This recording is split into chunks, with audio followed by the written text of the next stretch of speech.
mbega ibintu bitangaje. EDUVISION ACADEMY tugane turagufasha kwiga mu gihe gito.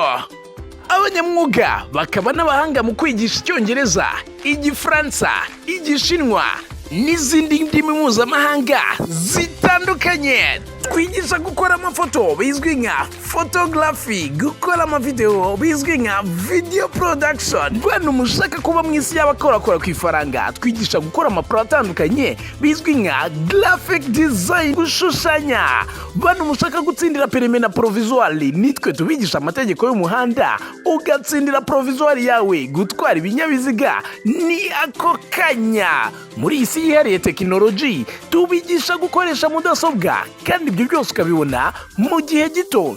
Nagutinda tubafasha gukora amafoto n'amavideo by'ama event yanyu. EDUVISION ACADEMY nibo bonyine ndakurahiye. Magara kuri nimero ubona kuri screen yawe. Arega wanatugana aho dukorera mu mutima wa Kigali, munsi y'inyubako ya downtown.